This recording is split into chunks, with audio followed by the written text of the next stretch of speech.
हरे कृष्ण। आप सभी को पुत्रदा एकादशी की बहुत बहुत शुभकामनाएं। श्रावण मास के शुक्ल पक्ष में आने वाली एकादशी भगवान विष्णु को समर्पित पुत्रदा एकादशी है। इस व्रत को संतान प्राप्ति की कामना से रखा जाता है और इसके अलावा भक्तों को इस दिन व्रत रखने से सभी प्रकार के सुखों की प्राप्ति होती है, समस्त पापों का नाश होकर अंत में वैकुंठ लोक की प्राप्ति भी होती है। आइए आज के इस पावन अवसर पर हम सभी सच्चे श्रवण करते हैं सावन पुत्र का एकादशी की संपूर्ण व्रत कथा का एकादशी व्रतों का क्रमशः महात्म्य श्रवण करते हुए धर्मराज युधिष्ठिर ने भगवान श्री कृष्ण से कहा, हे प्रभु, ये कल्याणकारी और महापूर्णदायी कथाएं सुनकर मेरे आनंद की सीमा नहीं है तथा मेरी जिज्ञासा बढ़ती जा रही है। हे कमल नयन, अब आप कृपया मुझे श्रावण माह के शुक्ल पक्ष की एकादशी की कथा सुनाने की कृपा करें। इसका क्या नाम है तथा इसके व्रत का क्या विधान है, इसमें किस देवता का पूजन किया जाता है तथा इसका व्रत करने से किस फल की प्राप्ति होती है। तब भगवान ने कहा, हे धर्मराज, श्रावण माह के शुक्ल पक्ष की एकादशी की कथा के श्रवण मात्र से ही अनंत यज्ञ का फल मिलता है। अब मैं इसके महात्म्य का वर्णन करता हूं, तुम ध्यान पूर्वक श्रवण करो। एक समय की बात है, द्वापर युग के आरंभ में महिष्मती नाम की एक सुंदर और समृद्ध नगरी हुआ करती थी। चारों ओर ऊंचे ऊंचे भवन, विशाल राजमार्ग, सुंदर उद्यान और हरे भरे वृक्ष उस नगर की शोभा बढ़ाते थे। नगर में रहने वाले लोग सुखी और संपन्न थे। उस नगरी पर महजीत नाम के राजा का शासन था। राजा महजीत अत्यंत धर्मात्मा, दयालु और न्यायप्रिय थे। वे अपनी प्रजा को अपनी संतान के समान मानते थे। उनके राज्य में किसी के साथ अन्याय नहीं होता था। ब्राह्मणों का किया जाता था, गौओं की सेवा होती थी और साधु संतों के लिए राजमहल के द्वार सदैव खुले रहते थे। राजा प्रजा की समस्याएं स्वयं सुनते और उनका समाधान करते थे। किसी गरीब को भोजन की आवश्यकता होती तो राजकोष से सहायता दी जाती। किसी कन्या का विवाह करना होता तो राजा सहायता करते। किसी किसान की फसल नष्ट हो जाती तो उसका कर माफ कर दिया जाता। राजा के धर्म, सत्य और न्याय का बोलबाला था। लेकिन इतना सब होने के बाद भी राजा के हृदय में एक गहरा दुख था। राजा महिर जी पुत्रहीन थे। समय बीतता जा रहा था, राजा की आयु बढ़ती जा रही थी और उन्हें चिंता सताने लगी थी कि उनके बाद राज्य का उत्तराधिकारी कौन होगा। रात के समय जब पूरा राजमहल शांत हो जाता तब राजा अकेले अपने कक्ष में बैठकर इसी चिंता में रहते। वे सोचते कि मैंने जीवन भर धर्म का पालन किया, प्रजा को अपनी संतान की तरह पाला, किसी का धन नहीं छीना, किसी निर्दोष को कष्ट नहीं दिया, फिर मेरे जीवन में ये कमी क्यों है, मेरे बाद मेरे राज्य और प्रजा का क्या होगा।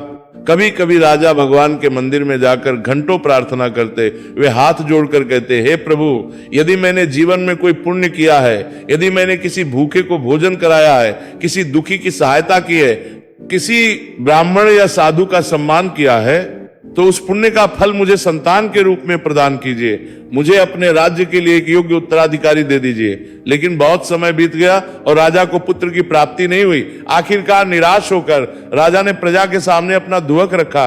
एक दिन राजा ने अपने मंत्रियों और राज्य के प्रतिनिधियों को राज्यसभा में बुलाया। राज्यसभा में सभी लोग उपस्थित हुए।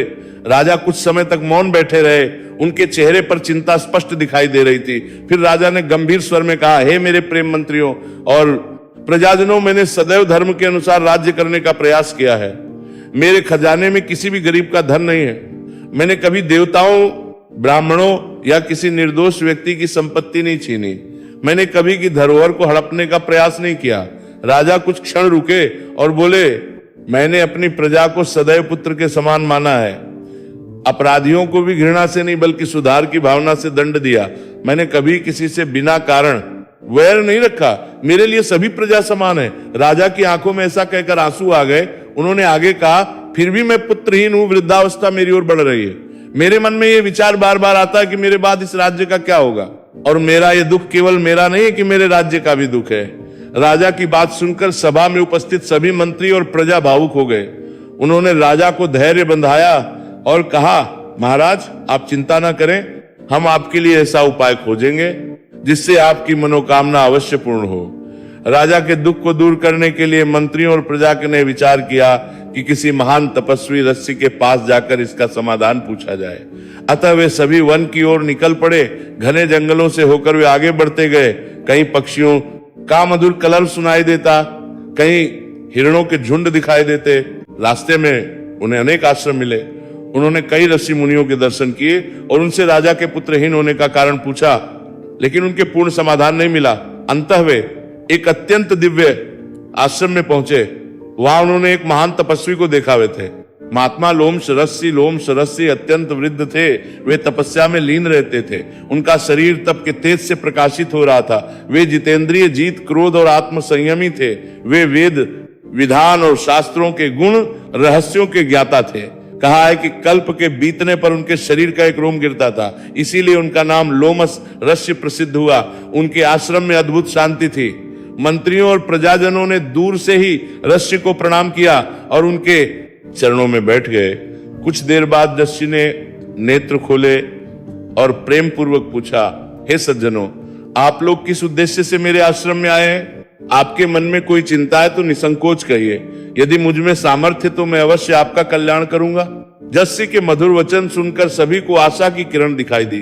प्रजा के प्रतिनिधियों ने हाथ जोड़कर कहा, हे महर्षि, महिष्मती नगरी के राजा महिजीत अत्यंत धर्मात्मा और न्यायप्रिय हैं। वे अपनी प्रजा को पुत्र के समान मानते हैं। उनके राज्य में किसी के साथ अन्याय नहीं होता। वे ब्राह्मणों, साधु संतों और गौओं का सम्मान करते हैं। फिर भी महाराज पुत्रहीन होने के कारण अत्यंत दुखी हैं। उनकी आयु जा रही है और उन्हें अपनी बात राज्य की चिंता सताती रहती है।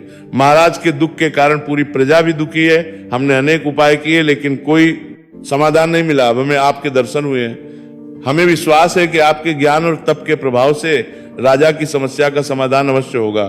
हे महर्षि, कृपा करके बताइए कि राजा को पुत्र प्राप्ति क्यों नहीं हो रही और इसके लिए उन्हें सा उपाय करना चाहिए।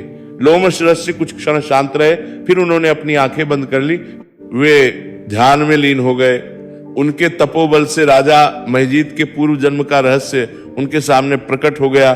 कुछ समय बाद ऋषि ने नेत्र खोले और बोले, हे सज्जनों, राजा महिजीत वास्तव में पूर्व जन्म में एक निर्धन वैश्य था।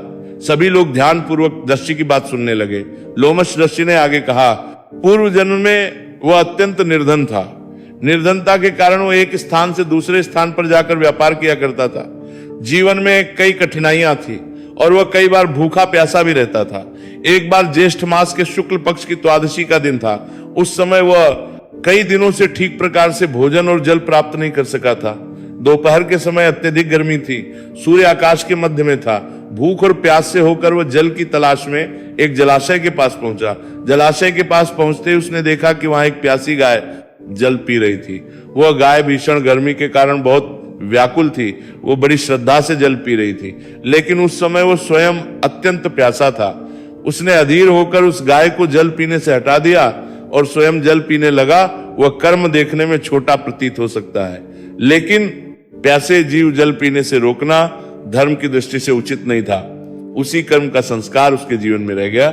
उसी जन्म में उसने उस दिन उपवास भी किया था। उस उपवास का पुण्य तो उसे अगले जन्म में राजा बनने के रूप में प्राप्त हुआ।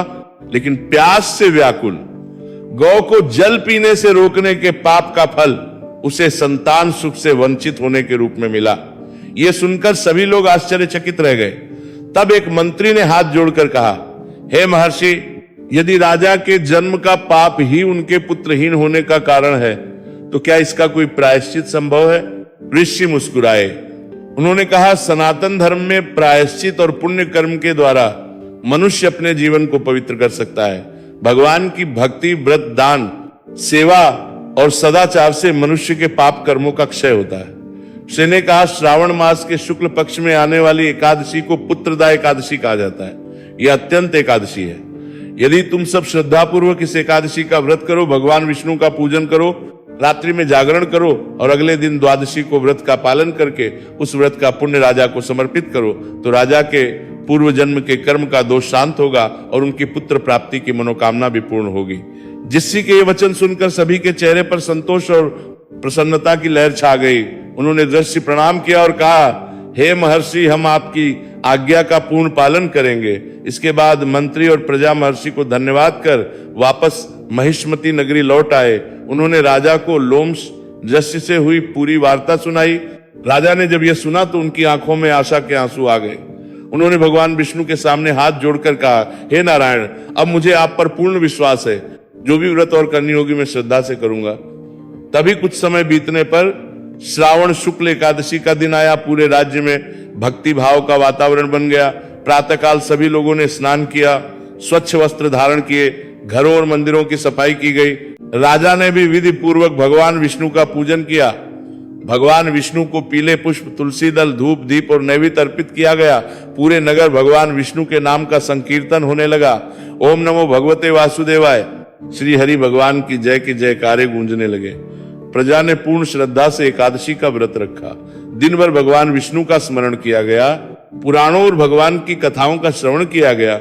रात्रि में मंदिर को दीपों से सजाया गया। भक्तों ने जागरण किया, कोई भगवान विष्णु के भजन गा रहा था, कोई विष्णु सा नाम का पाठ कर रहा था, कोई श्री हरि की कथा सुन रहा था। राजा भी पूरी रात भगवान का स्मरण करते रहे। रात्रि का समय बीतता गया, चारों ओर दीपक जल रहे थे। मंदिर में भगवान विष्णु की सुंदर प्रतिमा विराजमान थी। उनके चरणों में तुलसी दल और पुष्प अर्पित थे। राजा ने हाथ जोड़कर प्रार्थना की, हे श्री हरि, यदि मेरे पूर्व जन्म में मुझसे कोई भूल हुई है तो मुझे क्षमा करें।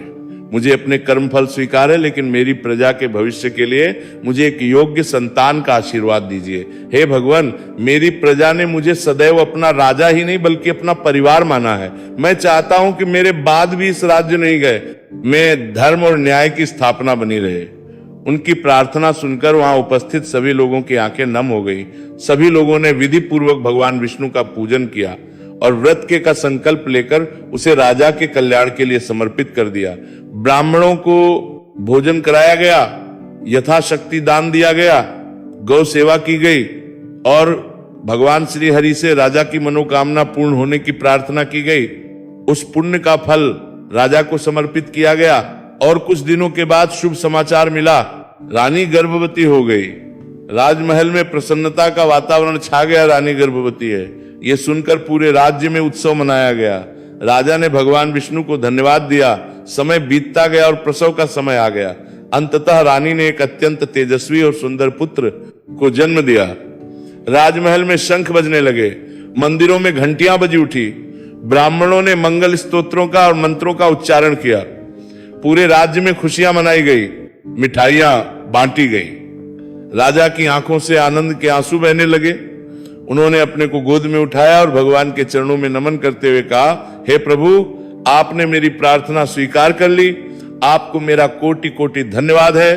तब भगवान श्री कृष्ण ने युधिष्ठिर महाराज से कहा, हे राजन, श्रावण माह के शुक्ल पक्ष की यह एकादशी पुत्रदा एकादशी के नाम से प्रसिद्ध है। जो मनुष्य श्रद्धा और भक्ति से इस व्रत का पालन करता है, भगवान विष्णु उसकी मनोकामनाओं को पूर्ण करने की कृपा करते हैं। जो व्यक्ति की इच्छा रखता है उसे श्रद्धा पूर्वक इस व्रत का पालन करना चाहिए।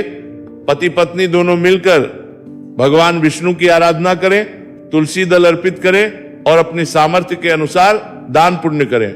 इस व्रत की कथा का श्रद्धा पूर्वक श्रवण करने से भी महान पुण्य की प्राप्ति होती है। मनुष्य के कई जन्मों के पापों का नाश होता है और उसे भगवान विष्णु की कृपा प्राप्त हो जाती है।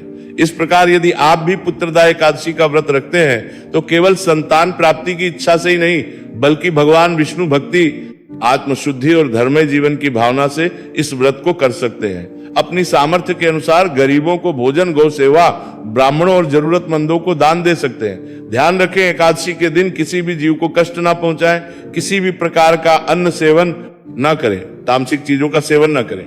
विशेष तौर पर चावल या चावल से बनी चीजों का त्याग एकादशी के दिन करना चाहिए। जो भक्त उपवास रखने में समर्थ नहीं है वे भी पूजा करके, कथा श्रवण और भगवान विष्णु से संबंधित मंत्रों का जाप करके, दान पुण्य करके भी इस व्रत का पुण्य प्राप्त कर सकते हैं। आइए अब हम सभी मिलकर भगवान विष्णु से प्रार्थना करें।